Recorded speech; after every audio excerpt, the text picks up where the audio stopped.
Hello, everyone. This is Mary Elizabeth with Sacred Love Tarot, and this is your Fire Element November weekly reading for November the 6th to November the 12th for the element of fire, Sagittarius, Leo, Aries.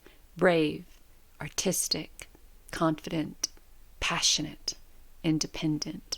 So let's see what the energy is for the element of fire. Thank you for turning up and tuning in. Thank you for liking, subscribing, commenting, hitting the notification button, and sharing. Everything you do here helps this channel grow and is greatly, greatly, greatly appreciated. If you wouldn't mind hitting the notification button to get notified of when another video drops, that would be greatly appreciated as well. So let's get into it. This is for the element sign of fire. I am a Sagittarian, so I'm looking forward to this. Okay, so we have the garden and the gate. Okay, what I want to say here is the only way that you're going to manifest something different than your past is to get out of your comfort zone, to stop making excuses on why you're okay, to stop being complacent and comfortable with where you are.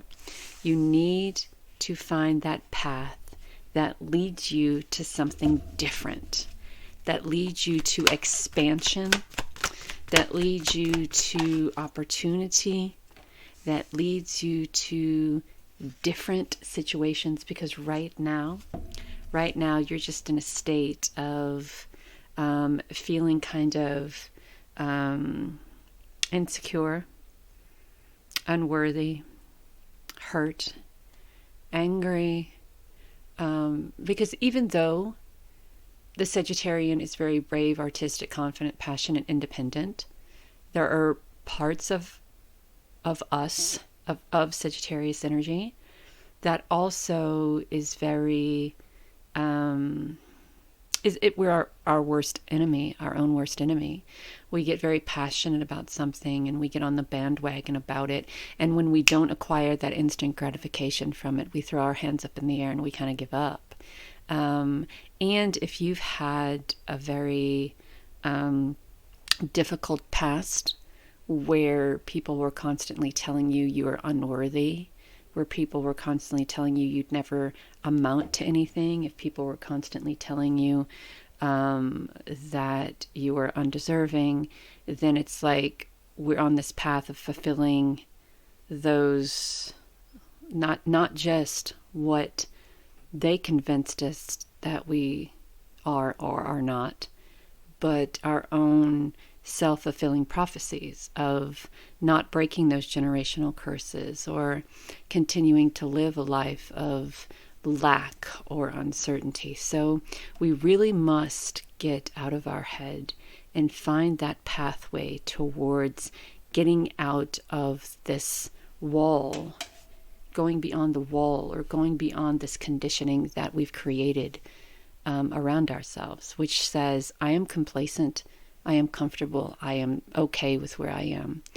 The problem with being okay with where you are is you never strive to be better than that. You never strive to be better than okay. Okay is okay. I got enough money in the bank. I have enough money to pay my bills. I have enough to do this. I have enough to do that. Right? Enough sometimes is a limitational belief. Right? We have convinced ourselves that just being good enough is good enough. And there's so much more that we can, it's a limitation. We put limits on ourselves, and then we hoo and ha about the limitations that we are putting on ourselves. So we are complacent, we're comfortable, we're okay, we're in this beautiful place of being all right, and we're in this beautiful place of just settling for, and we have this opportunity to step out on this path that takes us to more. But even though there's this bravery and independence and confidence within us, there is also this fear of And is it funny that I say fear of breaking through those boundaries, fear of success, fear of breaking those generational curses? Because once you've broken those generational curses, and once you've stepped into success, and once you've stepped out of that box, that means that anything can happen. We could take 10 steps into success, and we can start thinking about those generational curses, and we can start thinking about how undeserving we are, or how we shouldn't be rich or successful because no one else in our family was, and then step back into that generational curse and go completely backwards. So we have to break ourselves of that, or the next step will just continue to be a repetition of the last step. So let's see how this week is going to go, right? We are being asked to step out of our comfort zone. No matter how heartbreaking it is, we have to step out of our comfort zone. We have to go beyond the complacency and comfortability.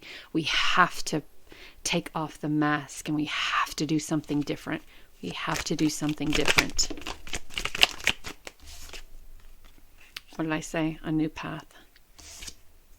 And look at what it brings. Look at what this new path brings. So the temple path is that new path. So the garden and the gate is complacency. It's comfortability. It's not moving up beyond your boundaries. It's not stepping out into the world and doing what you're being guided to do by spirit. Temple path is that path that takes you beyond your limitations, right?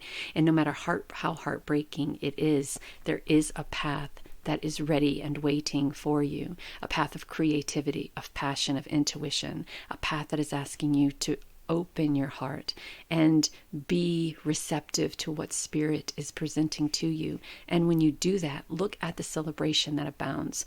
You've stepped into your creativity. You've taken back your power. You've followed that intuition, and you stepped into this beautiful connection with spirit. And there's so much celebration here. Not just celebration from spirit source, ancestors or whomever. This is celebration from those around you, and celebration from self. This could also be a invitation to a party, an invitation to event. Things are changing for you this week, Sagittarius, Leo, and Aries. One door and look, when you step out, I can't make it up. When you step out of this complacency and comfortability, when you step out of everything being okay, when you step out of that, you're closing that door behind you and opening up yourself, opening up to something absolutely incredible and amazing, and yet another celebration. And this time, this celebration is all about you, what you've created, what you've learned, what you've allowed your intuition to take you into. This beautiful celebratory moment of opening your heart and speaking your truth, and things start to move, and they start to move quickly for you, Sagittarius, Leo, Aries. New opportunities start coming in. Look at this. One, two major arcana. But look at all of this, these wands and these pentacles, right? Two major arcana cards, two wand cards, a cup and a pentacle. But we're talking about fresh starts, celebration, new opportunities, quick moving, fast, passionate energy. And the only warning I give here about the Eight of Wands, which I always do, is you have to be focused on this energy, or this energy has the potential of taking on a life of its own. That eight of Wands energy is just so quick moving and so passionate and so filled with energy and fire and growth that if you are not on it, it has the potential of taking on a life of its own, and it can just either cause great things to happen or put you in a position of feeling very out of your element. We have the Fool, new opportunities. And what I want to say about the Fool is make sure that you know what you're getting into, and that this is something that you are, this is what the opportunity that you are taking, make sure is an opportunity that benefits you in this present moment, right? We're talking about cutting off, cutting out, cutting cords from things that no longer serve their purpose in your life. The World card is one door opening and another door closing. The Death card is every single time you cut a cord of things that no longer serve their purpose in your life, another door opens and another door closes. So I love that we have the Death and the World right next to each other along with the Fool. It wouldn't surprise me if the Tower showed up as well somewhere in here, because we're breaking old shit down, right? We're not just breaking old shit down, but we are rebuilding with more structure, with more security, with more knowledge. So let's see what we have.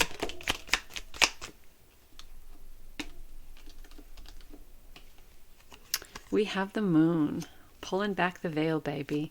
Showing you what you need to see. It's not just showing you what you need to see, but it's illuminating secrets. It's showing you that you're stronger and more than you give yourself credit for. It's illuminating a new path for you, a path of growth, a path of stability, and a path of balance. The Moon illuminates the way for you. The Moon illuminates everything for you. The Moon is pulling back the curtain. It's like you're in the land of Oz and you're so mystified about everything. And oh, everything is okay. Everything is good. Da da da da da da.